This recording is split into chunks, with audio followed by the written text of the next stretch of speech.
ಗ್ರಾಹಕರಿಗೆ ಶಾಕ್ ಕೊಟ್ಟಿದೆ ಹಾಲಿನ ದರ ಏರಿಕೆಯ ಮೂಲಕವಾಗಿ ರಾಜ್ಯ ಸರ್ಕಾರ. ಮೊದಲಿಗೆ ಯಾವ ಹಾಲಿಗೆ ಎಷ್ಟು ದರ ಅನ್ನುವಂಥದ್ದನ್ನು ನಿಮಗೆ ಹೇಳ್ತಾ ಹೋಗ್ತೀನಿ. ಪರಿಷ್ಕೃತ ದರ ನಾಳೆ ಬೆಳಗ್ಗಿಂದಲೇ ಯಾವ ರೀತಿಯ ಖರೀದಿ ಮಾಡುವಂಥ ಸಂದರ್ಭದಲ್ಲಿ ಗೊತ್ತಿರಬೇಕಾಗಿರುವಂಥದ್ದು. ಸದ್ಯದ ದರ ಏನು ನೀಲಿ ಟೋನ್ಡ್ ಮಿಲ್ಕ್ ಎಂದೇ ನಾರ್ಮಲ್ ಆಗಿ ತೆಗೆದುಕೊಳ್ಳುವಂತಹ ಹಾಲು, ಅದಕ್ಕೆ 47 ರೂಪಾಯಿ ಆಗಿದೆ. 43 ರೂಪಾಯಿ ಬದಲಿಗೆ 47 ರೂಪಾಯಿ ಮಾಡಲಾಗಿದೆ. ಇನ್ನು ಹಸಿರು ಪ್ಯಾಕ್ಗೆ 46 ರೂಪಾಯಿ ಸದ್ಯದ ದರ ಇತ್ತು, ಅದು ಈಗ 50 ರೂಪಾಯಿ ಆಗ್ತಾ ಇರುವಂಥದ್ದು, 50 ರೂಪಾಯಿ ಮಾಡಲಾಗಿರುವಂಥದ್ದು.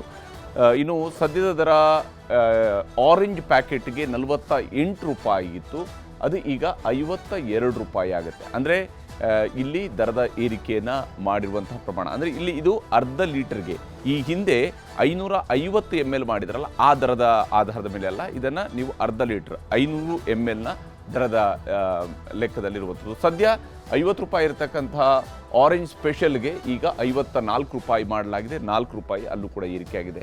ಇನ್ನು ಶುಭಂ ಟೋನ್ಡ್ ಮಿಲ್ಕ್ಗೆ 51 ರೂಪಾಯಿ ಇತ್ತು, ಅದು ಇವಾಗ 55 ರೂಪಾಯಿ ಆಗ್ತಾ ಇರುವಂಥದ್ದು. ಹಾಗೆಯೇ ಸಮೃದ್ಧಿ ಹಾಲು, ಕೆನೆಭರಿತ ಹಾಲು ಸಮೃದ್ಧಿ ಹಾಲು, ಅದಕ್ಕೆ 53 ರೂಪಾಯಿ ಇತ್ತು, ಅದನ್ನೀಗ 57 ರೂಪಾಯಿ ಮಾಡಿದ್ದಾರೆ, 57 ರೂಪಾಯಿಗೆ ಏರಿಕೆಯಾಗಿದೆ. ಹಾಗೆಯೇ ಸಂತೃಪ್ತಿ ಹಾಲು, ಇದು 57 ರೂಪಾಯಿ ಇದ್ದಂಥದ್ದನ್ನು ಈಗ 61 ರೂಪಾಯಿಗೆ ಏರಿಕೆ ಮಾಡಿರುತ್ತದೆ. ಪ್ರತಿಯೊಂದರಲ್ಲೂ ಕೂಡ 4 ರೂಪಾಯಿಯನ್ನು ಸರಾಸರಿಯಾಗಿ ಏರಿಕೆ ಮಾಡಿದ್ದಾರೆ.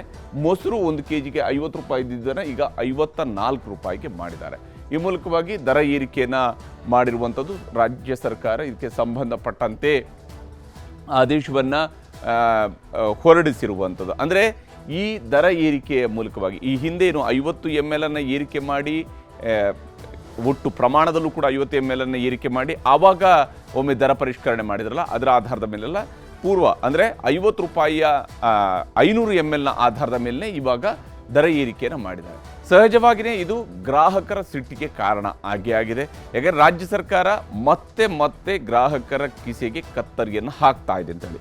ಕಳೆದ 2 ವರ್ಷದ ಅವಧಿಯಲ್ಲಿ, ಕಾಂಗ್ರೆಸ್ನ ಆಡಳಿತದ ಅವಧಿಯಲ್ಲಿ ಒಟ್ಟು 6 ರೂಪಾಯಿಯನ್ನು ಈಗಾಗಲೇ ಏರಿಕೆ ಮಾಡಿರುವಂಥದ್ದು.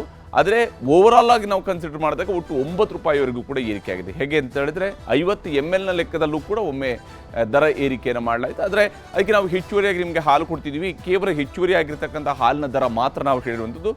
ಹಾಲಿನ ದರ ಆ್ಯಕ್ಚುಲಿ ಏರಿಕೆ ಮಾಡಿಲ್ಲ ಅಂತೇಳಿ ಕೂಡ ಸರ್ಕಾರ ಸಮರ್ಥನೆಯನ್ನು ಕೊಟ್ಟಿತ್ತು. ಅದೇನೇ ಇದ್ರೂ ಕೂಡ ಅಂತಿಮವಾಗಿ ಪೇ ಮಾಡಬೇಕಾಗಿರುವಂಥದ್ದು ಜನರೇ, ಗ್ರಾಹಕರೇ ಪೇ ಮಾಡಬೇಕಾಗಿರುವಂಥದ್ದು. ಪೇ ಮಾಡುವಂತಹ ಗ್ರಾಹಕರಿಗೆ 4 ರೂಪಾಯಿಯ ಏರಿಕೆಯಾಗಿದೆ. ಅರ್ಧ ಲೀಟ್ರಿಗೆ ಬಹುಶಃ 2 ರೂಪಾಯಿ ಏರಿಕೆ ಆಗುತ್ತೆ. ಆದರೆ ಈ 47 ರೂಪಾಯಿ ಈ ರೀತಿಯಾದಂತಹ ದರ ಇದ್ದಾಗ ಅದನ್ನು 23 ರೂಪಾಯಿ ಮಾಡ್ತಾರೆ, 24 ರೂಪಾಯಿ ಮಾಡ್ತಾರೆ. 24 ರೂಪಾಯಿ ಮಾಡಿದ್ದು ಅಂತ ಹೇಳಿದಾಗ ಸಹಜವಾಗಿಯೇ ಅಲ್ಲಿ ಮತ್ತೆ 2 ರೂಪಾಯಿ ಏರಿಕೆ ಆಗಿರುವಂಥದ್ದು ಅಲ್ಲೂ ಕೂಡ ಬಿಸಿ ತಟ್ಟುತ್ತೆ, 3 ರೂಪಾಯಿ ಏರಿಕೆ ಆಗುವಂಥದ್ದು ತಟ್ಟುತ್ತೆ. ಈ ರೀತಿಯಾದಂತಹ ಕೆಲಸವನ್ನು ಸರ್ಕಾರ ಮಾಡಿದೆ. ಇದಕ್ಕೆ ಗ್ರಾಹಕರು ಏನು ಹೇಳ್ತಿದ್ದಾರೆ, ಹಾಗೆಯೇ ರೈತರು ಏನು ಹೇಳ್ತಿದ್ದಾರೆ. ಒಂದು ಕಡೆಯಲ್ಲಿ ಗ್ರಾಹಕರಿಗೆ ಶಾಕ್ ಆಗಿದ್ರೆ ಉತ್ಪಾದಕರಿಗೆ ಖುಷಿಯೂ ಕೂಡ ಆಗಿದೆ. ಅದನ್ನು ನಿಮ್ಗೆ ತೋರಿಸ್ತೀನಿ. ಮಾಡಿಬಿಟ್ರೆ ಹೆಂಗಪ್ಪ, ನಾವು ಬಡವ್ರ ಬಗ್ಗೆ ಜೀವನ ಮಾಡೋದು ಹೆಂಗೆ, ಕಮ್ಮಿ ಮಾಡಲೇಬೇಕು, ಎಲ್ಲ ಸ್ಟ್ರೈಕ್ ಮಾಡ್ತೀವಿ ಅಲ್ವಾ. ಬಡವ್ರು ಎಲ್ಲಿಂದ ಜೀವನ ಮಾಡ್ತಾರೆ, ಮಕ್ಳು ಇರ್ತಾರೆ ಇಲ್ದಾರೆ.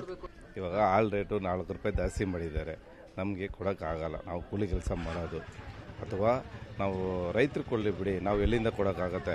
ಏನೋ 1 ರೂಪಾಯಿ ಇದ್ರೆ ಪರವಾಗಿಲ್ಲ, 4 ರೂಪಾಯಿ ಏಕ್ದಮ್ ಮಾಡಿದ್ರೆ ಮಕ್ಕಳು ಮರಿ ಇಟ್ಕೊಂಡು ಇರೋರು ಏನು ಮಾಡ್ತಾರೆ ಹೇಳಿ. ರೈತರಿಗೆ ಪೂರ್ಣ ಪ್ರಮಾಣದಲ್ಲಿ 4 ರೂಪಾಯಿ ಕೊಡಬೇಕು. ಯಾಕೆ ತಿಂಡಿ ರೇಟ್ ಎಲ್ಲ ಜಾಸ್ತಿ ಆಗೈತೆ, ಆದ್ರಿಂದ ತುಂಬ ಸಂಕಷ್ಟದಲ್ಲಿದ್ದಾರೆ ರೈತರು. ಅದಕ್ಕೋಸ್ಕರ ಇದು ದರನ ರೈತರಿಗೆ ಕೊಡಬೇಕು.